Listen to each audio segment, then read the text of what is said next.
पर मिश्र धातु श्रीकांत जी का नाम में देखिए श्रीकांत है, ये सिक्सर लगाते हैं। तो आप देखिए इस समय क्या गजब की रैली इसमें देखने को मिली। ये धीरे धीरे चलता है, ये ऐसा नहीं है कि अचानक से 15% हो जाए या 20% हो जाए, लेकिन ये वही वाला है category, slow and steady wins the race वाले फॉर्मूला है। साल भर का चार्ट भी दिखाइएगा स्टॉक का। देखिए ये स्टॉक अच्छा प्रदर्शन दिखा रहा है। डॉक्टर साहब दिखाइए प्लीज एक बार, रिक्वेस्ट है आपसे, साल भर का 6 महीने का चार्ट जितना आपके पास हो सके तो दिखाइएगा, क्योंकि देखिए इस स्टॉक ने लॉकडाउन के बाद से बढ़िया रिटर्न दिया। अच्छा मुझे ये भी याद आता है आशीष ने इसको मिड डे जैकपॉट का दर्जा भी दिया था, और उन्होंने ये भी बताया था कि जो इस समय बुलेट प्रूफ जैकेट्स होती हैं उसका भी एक टेंडर जो है वो अब जब खुलेगा होगा तो उसमें चाइना वालों को बाहर रखा जाएगा।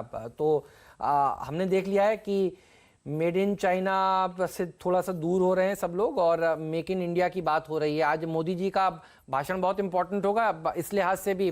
लक्ष्मण जी हमें बता रहे थे सुबह सुबह चल जी कि फोकस भारत में बनी हुई चीज़ों के ऊपर होगा, और हमने देखा है डिफेंस के लिए तो सरकार ने एफडीआई भी पूरे दिल खोल कर रखा है ऑटोमेटिक रूट से। तो इसीलिए भी ये स्टॉक्स अच्छा प्रदर्शन दिखा रहे हैं इस संबोधन से पहले। तो ये भी ध्यान रखिएगा चाइना के ऊपर क्या बोलते हैं, अभी ये स्पेकुलेट करना ठीक नहीं होगा, लेकिन होप है कि कुछ बोलेंगे। और देखिए सारे डिफेंस स्टॉक्स आज बढ़िया प्रदर्शन दिखा रहे हैं। वालचंद नगर भी रखिए एक बार स्क्रीन पर, ये भी सर्किट वाला कैंडिडेट है। देखिए बात करते करते 6% ऊपर हो गया, तो श्रीकांत जी ने मूड बना दिया है। वालचंद नगर पर भी एक जल्दी से राय दीजिए, कैसा लगता है ये शेयर आपको। ये देखिए बात करते करते बढ़ रहा है, ये भी 6% ऊपर। हेमंत जी देखिए, अगर ये ब्रॉडबेस अगर तेजी है और अगर पूरे सेक्टर में अगर तेजी आ रही है तो बिल्कुल वालचंद नगर भी लेना चाहिए, क्योंकि इसमें एक मोमेंटम बनेगा और एक हाई बीटा स्टॉक है। करंट लेवल्स कुछ 52.5 के आसपास के हैं, और इसमें भी अगर आप देखेंगे तो एक अच्छा राउंडिंग बॉटम फॉर्मेशन बना है और उसका कंप्लीशन हुआ है वेरी शॉर्ट टर्म में। तो यहाँ से जो नेक्स्ट लेवल्स आ रहे हैं वो आ रहे हैं 57 से लेकर 58 रुपए के। तो 58 रुपए के प्राइस टारगेट के लिए करंट लेवल से इसे लॉन्ग किया जा सकता है। और एक 2-3 दिन से अगर आप इसके फॉर्मेशन को देखेंगे तो यहाँ पे एक रनिंग करेक्शन हुआ है, तो वो काफी बुलिश होता है, and which is again parallel and similar to the formation of other sector, other stocks of the same sector.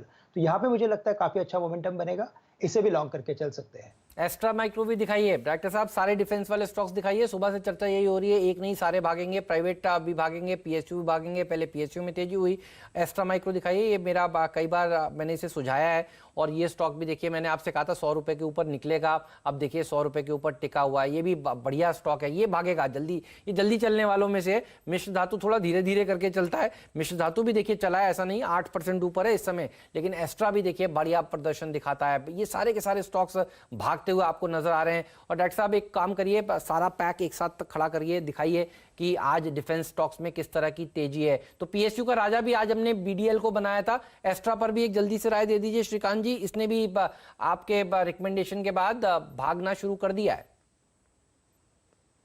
बिल्कुल, यहाँ पे भी बड़े वॉल्यूम्स है, और अगर आप इनके इनफैक्ट इसके अगर लॉन्ग टर्म चार्ट्स को देखते हो 2014 2015 से देखते हो तो इसने एक अच्छा बेस बनाया था 115 के करीब, और 115 के जैसे ही लेवल को इसने ब्रेक किया उसके बाद हमने एक लगातार इसमें बिकवाली देखी थी। लेकिन इस बार एक ही महीने के अंदर ये स्टॉक ने तकरीबन 55% का रिटर्न दिया है। तो ये क्लियरली इंडिकेट करता है कि ये स्टॉक भी आने वाले दिनों में काफ़ी अच्छे रिटर्न्स दे सकता है, लेकिन वेरी शॉर्ट टर्म में हम 114 115 के टारगेट्स पकड़ के इसे लॉन्ग करके चल सकते हैं। और अगर इसमें अगर कोई अगर अटकी पोजीशन हो पास्ट की, क्योंकि पास्ट में काफ़ी फेवरेट स्टॉक था ट्रेडर्स लोगों का एज वेल एज इन्वेस्टर्स का, तो मुझे लगता है कि उसे होल्ड करें, क्योंकि ये स्टॉक आने वाले दिनों में जो उसकी अपवर्ड बाउंड्री है 140 144 की, शायद उस लेवल के करीब भी जा सकता है। तो करंट लेवल से बाय करें, 95 का स्टॉप लॉस रखें, 115 के टारगेट्स है, एंड ओवर द पीरियड मुझे लगता है 140 के भाव भी आ सकते हैं। चलिए, ये राय आपको अस्त्र माइक्रो पर आती हुई दिख रही है। अस्त्र वो चीज़ होती है जो आप फेंकते हैं दूर तरफ, और शस्त्र वो चीज़ होती है जो आपके हाथ में रहती है। चलिए, दो आपको इंश्योरेंस कंपनीज के बारे में बताते हैं। एचडीएफसी लाइफ में बहुत शानदार आप तेजी देख रहे हैं, स्टॉक अपने 200 डीएमए के ऊपर कंसोलिडेट करता हुआ दिख रहा है। चौहान साहब, ये प्रश्न आपके लिए है, बताइए किस हिसाब से आप एचडीएफसी लाइफ को देखते हैं। फिलहाल यहाँ पर मार्च से पहले की हाईज मुझे लगती हुई दिख रही है चार्ट्स पर। जी बिल्कुल, इनफैक्ट एचडीएफसी लाइफ में भी अगर आप देखेंगे तो एक अच्छा कंसोलिडेशन हो रहा था, जबकि मार्केट एक ट्रेंड में था, ऊपरी लेवल की तरफ जा रहा था। लेकिन ये स्टॉक कंसोलिडेट हो रहा था बिटवीन द रेंज ऑफ 540, 540 और 510, 520 के रेंज में, और इवेंचुअली अभी इसने उस लेवल को क्रॉस किया है। तो ये भी एक स्टॉक ऐसा है कि जो 570, 570, 580 के काफ़ी नज़दीक जा सकता है, और आज ही इसमें अच्छा खासा एक ब्रेकआउट देखने मिला है। और मुझे लगता है कि आने वाले कुछ 2-3 महीने में अगर आप देखेंगे, तो जो इंश्योरेंस रिलेटेड जितने भी स्टॉक्स हैं, उनमें हमें काफ़ी अच्छा एक मोमेंटम देखने मिलेगा। तो ये सबसे बढ़िया पिक है, करंट लेवल से इसे बाय करें। स्टॉप लॉस हमें रखना है इसमें 537 रुपए का, क्योंकि ये स्टॉक वैसे थोड़ा सा वॉलेटाइल है, लेकिन चूंकि आज ब्रेकआउट हुआ है और काफ़ी अच्छे वॉल्यूम्स भी इसमें आ रहे हैं, तो मुझे लगता है कि ये 570 के टारगेट्स के लिए करंट लेवल से लॉन्ग करके चले। जी, चलिए, ये राय आपको मिल रही है प्राइवेट सेक्टर HDFC लाइफ पर। पब्लिक सेक्टर इंश्योरेंस कंपनीज में भी आपको अच्छी तेजी आती हुई दिख रही है। नेशनल न्यू इंडिया एश्योरेंस का स्टॉक दिखाइए डायरेक्टर साहब, NIACL। यहाँ पर आप 7 दिन की गिरावट के बाद आज स्टॉक में वापस हरा लहर आते हुए दिख रहा है। वॉल्यूम भी शानदार है, लगभग 3.25 लाख शेयर यहाँ पर आपको ट्रेड होते हुए दिख रहे हैं, जो कि कल की वॉल्यूम से, जो आपने पूरे दिन देखी, उससे 1 घंटे में आपको बहुत अच्छा मूवमेंट आता हुआ दिख रहा है। ऑलरेडी स्टॉक में आपको 5% की तेजी। श्रीकांत चौहान साहब, इस पर राय दीजिए। यहां पर आपको एक अच्छा वॉल्यूम और प्राइस एक्शन ऑलरेडी आता हुआ दिख रहा है पहले 1 घंटे में। शैल जी, इनफैक्ट इसमें काफ़ी इंटरेस्टिंग फॉर्मेशन बना है, और 3 दिन पहले ये स्टॉक कुछ चल रहा था 125-24 के करीब, वहाँ से डेलिबरेटली ये स्टॉक नीचे आ गया था 108 के करीब, अचानक से वो गिर गया था। और कभी भी हमने देखा है कि कोई अच्छे क्वालिटी के स्टॉक्स अगर अचानक से गिरते हैं, तो उसमें अच्छे खासे ब्लॉक डील्स होते हैं या बल्क डील्स होते हैं, और यही हुआ। 3 दिन पहले इसमें काफ़ी बड़ा एक बल्क डील हुआ है 114 के करीब, और पिछले 2 दिन से अगर आप देखेंगे तो ये स्टॉक 114, 115 को काफ़ी अच्छी तरीके से मेंटेन कर रहा था, और चूंकि आज मार्केट में अच्छा मोमेंटम बना है, इसने अपना एक ब्रेकआउट फॉर्मेशन बना लिया है। तो करंट लेवल से इसे भी लॉन्ग करें, काफ़ी नज़दीक का स्टॉप लॉस है, 114 के स्टॉप लॉस के साथ इसे लॉन्ग करें, और यहाँ पे हम टारगेट्स रखेंगे 130 रुपए के। जी, हेमंत जी, ये जो आप एक बहुत बड़ी से लाल निशान देख रहे हैं, यहाँ पे बॉटमिंग आउट प्रोसेस हुआ था न्यू इंडिया एश्योरेंस में, और वॉल्यूम और डिलीवरी स्टैंडर्ड्स उस दिन बहुत ज़बरदस्त थे। आप देखिए 2 दिन स्टॉक ने विश्राम किया, और आज यहाँ पर आपको एक अच्छा वॉल्यूम का ब्रेकआउट कम से कम आता हुआ दिख रहा है। प्राइस आपको ऊपर बढ़ता हुआ दिखेगा, और इस पर नजर रखेंगे हम दिन भर, जैसे कि HDFC लाइफ पर आपको राय आती हुई मिल रही है, वैसी न्यू इंडिया एश्योरेंस भी आप देख सकते हैं फिलहाल 4.2% ऊपर। हेमंत जी, बिल्कुल, आप तो देखिए इस पर रखिएगा नजर। मार्केट पर एक बार रुक कर लेता हूं, क्योंकि ऊपरी स्तरों से थोड़ा सा हल्का हुआ है बाजार। अब थोड़ी देर पहले 200 पॉइंट ऊपर था बैंक निफ्टी, अब 125 पॉइंट रह गया है, लेकिन थोड़ी बहुत गिरावट है। अभी भी 350 के ऊपर ही देखिए निफ्टी जो है चल रहा है। बैंक निफ्टी में थोड़ी सी ऊपरी स्तरों से दबाव आपको देखने को मिला है। एडवांस डिक्लाइन रेशियो लेकिन बढ़ने वाले शेयरों के फेवर में ही है। 2 गिरने वाले शेयरों के सामने आपको करीब 3 अब बढ़ने वाले शेयर नजर आएंगे, लेकिन थोड़ा सा कूल डाउन होता हुआ मार्केट एक गैप अप ओपनिंग के बाद, consolidation is the right word, शायद कंसोलिडेट कर रहा है ऊपर खुलने के बाद। एक और स्टॉक है चल जी, जिसने ट्विटर पर, सोशल मीडिया में धमाल मचाया, धूम मचाई, और 2 दिनों से मैं देख रहा हूँ 5% के लोअर सर्किट पर लग रहा है। रुचि सोया, दिखाइए डायरेक्टर साहब एक बार इस स्टॉक को भी, क्योंकि मार्क करना ज़रूरी है।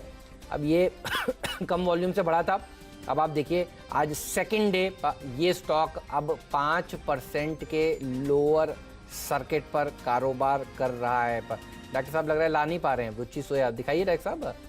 हाँ, अब आप दिखाइए 1 साल का चार्ट जल्दी से, तो आपको दिखेगा कि देखिए क्या हुआ था। एक बड़ा इंटरेस्टिंग पैटर्न बन रहा है, और आज की तारीख भी आप याद रखिएगा। देखिए अब ये स्टॉक ने, ये देखिए ऐसा चार्ट्स कम देखने को मिलते हैं।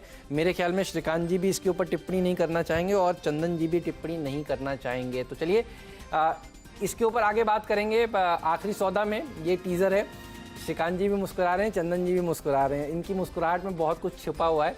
शैल जी लेकिन कुछ कहना चाहते हैं। शैल जी बताइए।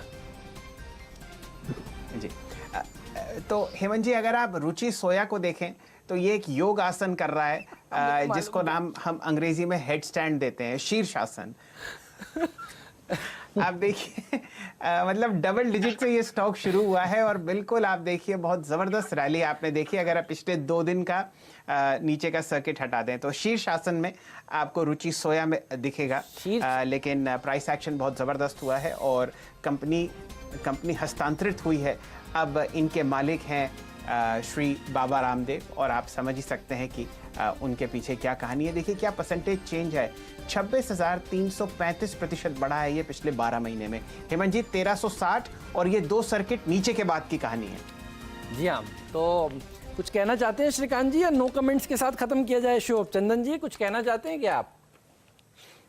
हेमंत जी, मैं ये बोलूंगा कि ये स्टॉक एक जैकपॉट स्टॉक हो गया, और ऐसा performance like it was unexpected कि ऐसा हो सकता है करके, बट ऐसा हुआ है इस मार्केट में। और चूंकि इसमें टिकटॉक का फॉर्मेशन बना है, एवरीडे ऊपर ही चला है, तो बोलना मुश्किल है, लेकिन ऐसे भी स्टॉक्स मिलते हैं मार्केट में। और मैंने देखा है कई बार कि कुछ एक स्टॉक्स को हम एकदम से उसको डिस्काउंट कर देते हैं, उसको बोलते हैं कि अभी इसमें कुछ भी नहीं करना है, और वो शायद 100 रुपए से लेकर 5 रुपया 2 रुपए के प्राइस हो जाते हैं, और उन्हें बेचने से बेटर है कि उनको पड़े रहने दीजिए। वो स्टॉक कभी आगे जाके चलते हैं तो काफी बड़े चलते हैं, और अबान ऑफशोर भी एक ऐसा ही कैंडिडेट था। बहुत पास्ट में, आई थिंक 20 साल पहले ऐसा ही स्टॉक था, काफी नीचे आ चुका था, फिर जब चला तो वो मल्टी बैगर हो गया था। तो अगर आपके इन्वेस्टमेंट्स अगर पकड़ लेते हैं कि अगर ऊपर के लेवल से अगर 90-95% अगर टूट जाते हैं, तो उन्हें बेचने से अच्छा है कि उन्हें रहने दीजिए, होल्ड कीजिए, और आगे जाके देखिए कि इसमें कभी कभी ऐसे रिटर्न्स बन सकते हैं। ठीक बात है। चलिए, तो ये तो श्रीकांत जी की अपनी राय है, लेकिन नज़र रखिएगा 40,000 करोड़ का मार्केट कैप इसका, और अब आगे चलकर हम ट्रैक करेंगे मार्केट कैप आगे चलकर कैसा रहता है इसका। लेकिन चलिए विदा लेते हैं। चंदन जी, श्रीकांत जी, शुक्रिया आप दोनों का समय निकालने के लिए, इस चर्चा में शामिल होने के लिए। 10 के दमदार ट्रेड में आज के लिए इतना ही। ट्रेडर्स हॉटलाइन पेश करेंगे ब्रेक के उस पार। वीरू हमारे साथ जुड़ेंगे, एलकेपी सिक्योरिटीज के गौरव बिस्सा होंगे हमारे साथ। हम सबको दीजिए विदा, नमस्कार।